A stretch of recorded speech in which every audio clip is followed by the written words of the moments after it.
Boa noite, a paz do Senhor a todos os irmãos. Melhor, bom dia, né? Turma de sábado está acostumado com a noite. Bom dia, né?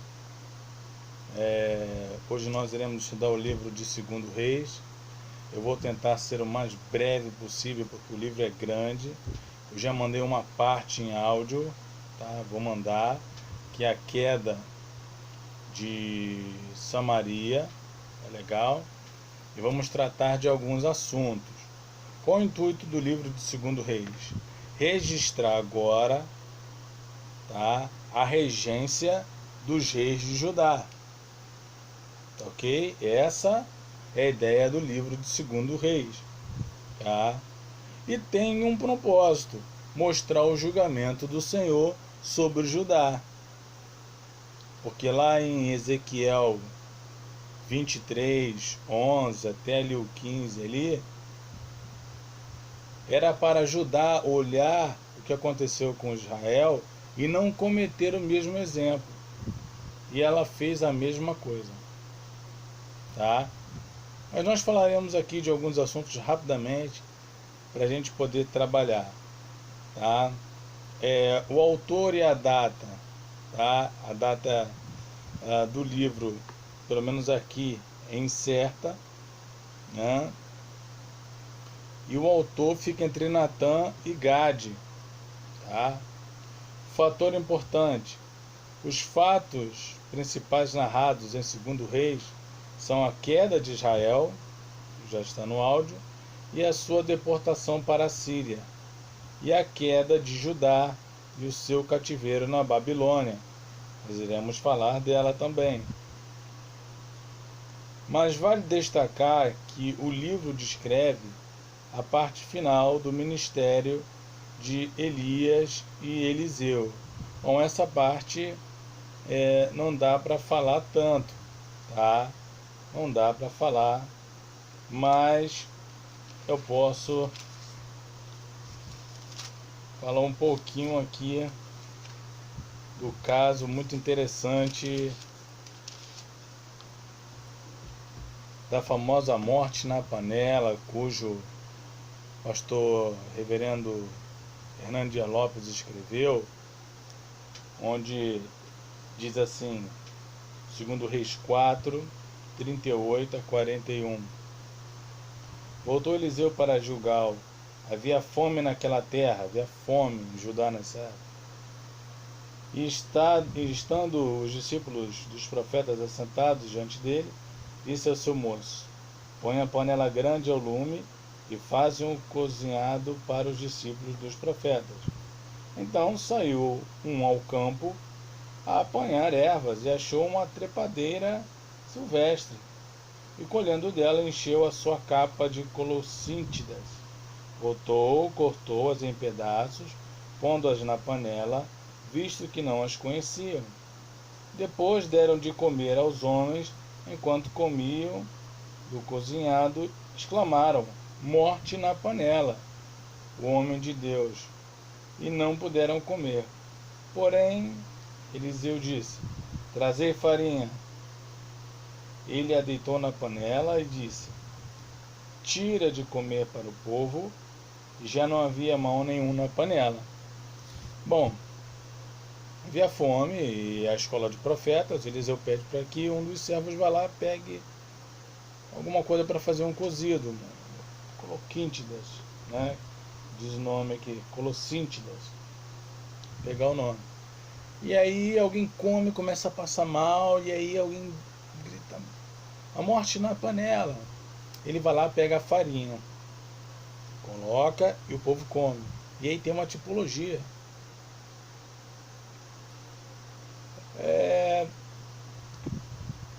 Qual é a matéria-prima do pão? É farinha, não é? É a farinha, matéria-prima do pão.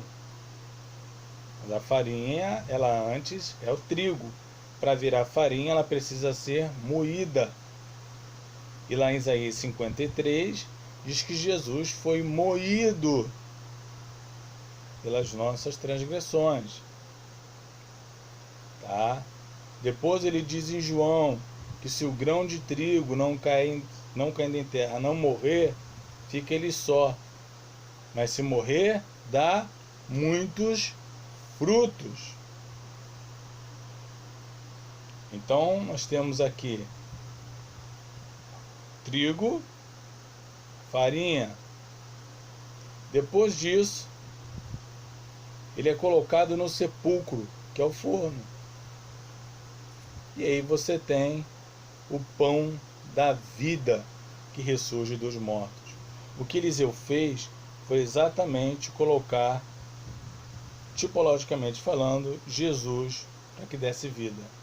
Os púlpitos hoje deveriam falar mais de Jesus, porque o púlpito fala de alimento, o púlpito fala de comida, o púlpito é o alimento do povo.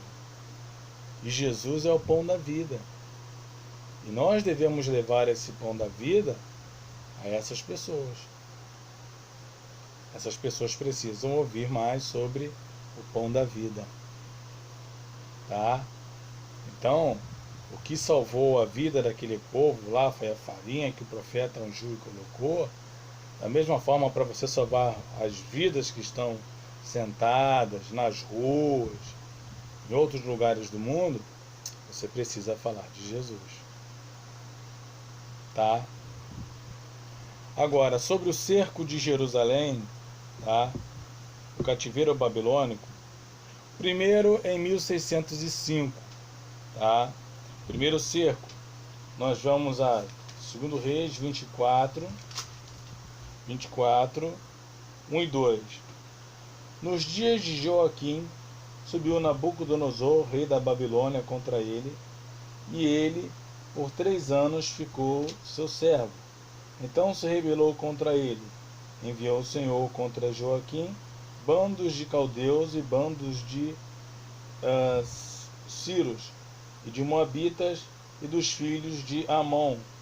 Enviou-os contra Judá para o destruir, segundo a palavra que o Senhor falara pelo profeta e seus servos. Jeremias falou sobre isso. 25:11.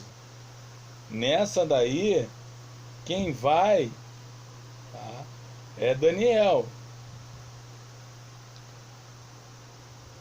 Está no cerco.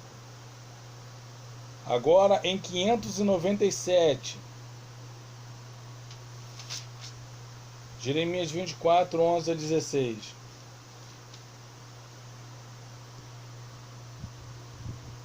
Nabucodonosor, rei da Babilônia, veio à cidade quando os seus servos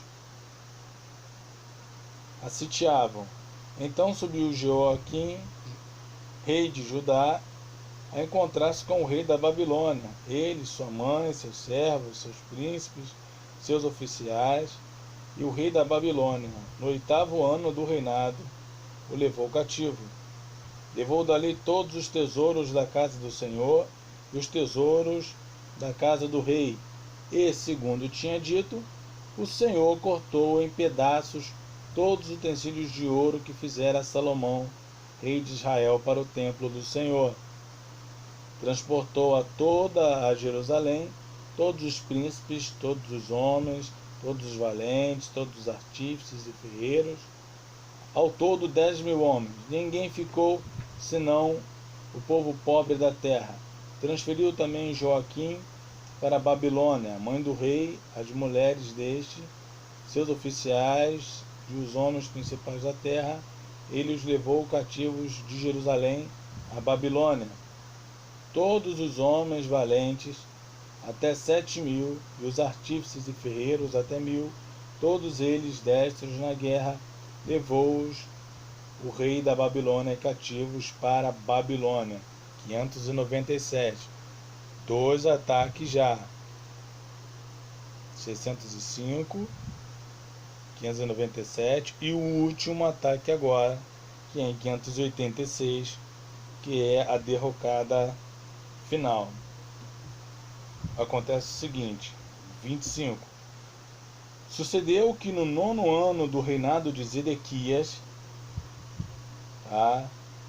Zedequias tinha 21 anos quando começou a reinar, e reinou até Eram 11 anos mais ou menos ali. Ou seja, 21, 11, 32 anos. Sucedeu que no 9º ano do reino de Zedequias, aos 10 dias do 10º mês, Nabucodonosor, rei da Babilônia, veio contra Jerusalém, ele e todo o seu exército, e se acamparam contra ela, e levantaram contra ela tranqueiras em redor. A cidade ficou sitiada até um 10º ano do rei Zedequias. Aos 9 dias do 4º mês, quando a cidade se via apertada de fome, não havia pão para o povo, nem nada para comer. Então a cidade foi arrombada, e todos os homens de guerra fugiram de noite pelo caminho da porta que está entre os 2 muros, perto do jardim do rei, a despeito de os caldeus se acharem contra a cidade em redor. O rei fugiu pelo caminho da campina.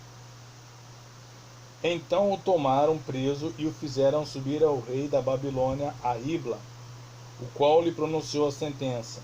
Aos filhos de Zedequias mataram à sua própria vista, e a ele vazaram os olhos, ataram-no com 2 cadeias de bronze e o levaram para a Babilônia. Agora, o que acontece com o templo do Senhor? Se Deus não está no templo, não adianta mais. Deus fala isso para Jeremias, eu vou mostrar para vocês. No 7º dia, no 5º mês do ano 19º de Nabucodonosor, rei de Babilônia, Nebuzaradã, chefe da guarda, servidor do rei da Babilônia, veio a Jerusalém e queimou a casa do Senhor e a casa do rei, como também todas as casas de Jerusalém. Também entregou às chamas todos os edifícios importantes. Todo o exército dos caldeus, que estava com o chefe da guarda, derribou os muros em redor de Jerusalém. O mais do povo que havia ficado na cidade, e os desertores que se entregaram ao rei da Babilônia, os mais da multidão, Nebuzaradão, o chefe da guarda, levou cativos. Porém, no mais pobres da terra, deixou o chefe da guarda ficar alguns para vinheiros e para lavradores. Cortaram em pedaços os caldeus as colunas de bronze que estavam na casa do Senhor, como também os suportes e o mar de bronze que estava na casa do Senhor. E levaram o bronze para a Babilônia. Levaram também as panelas, as pás, as espivitadeiras, os recipientes de incenso e todos os utensílios da casa do Senhor. Tomou também o chefe da guarda, os braseiros, as bacias de prata e de ouro, e tudo quanto Salomão havia feito. Tá? Então, o templo foi destruído. Destruído o templo e o povo levado para a Babilônia. Mas aí é que está o detalhe. Em Jeremias 25,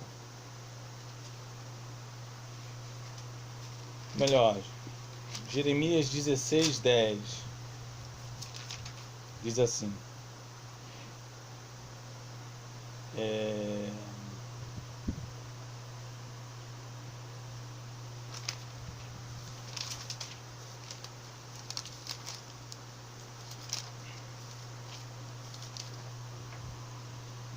Jeremias 6,16, perdão. Assim diz o Senhor: ponde-vos à margem no caminho e vede. Perguntai pelas veredas antigas: qual é o bom caminho? Andai por ele, e acharei descanso para a vossa alma. Mas eles dizem: não andaremos. O profeta advertiu: não andaremos. E no capítulo 7, de tanto ele interceder pelo povo, e Deus vê que aquele povo era tão obstinado, Deus falou para Jeremias, capítulo 7, versículo 16: tu, pois, não intercedas por este povo, nem levantes por ele clamor ou oração, nem me importunes, porque eu não te ouvirei. Acaso não vês tu o que andam fazendo na cidade de Judá e nas ruas de Jerusalém? A sentença estava decretada. Estava decretada.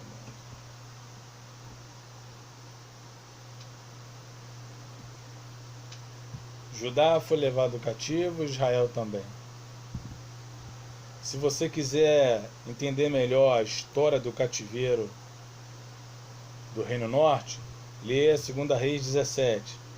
Se você quiser entender melhor a história do cativeiro babilônico, 2 Reis 24 e 25. Você vai entender melhor tudo o que aconteceu. Mas tudo isso se cumpriu por falta de não guardarem a palavra de Deus.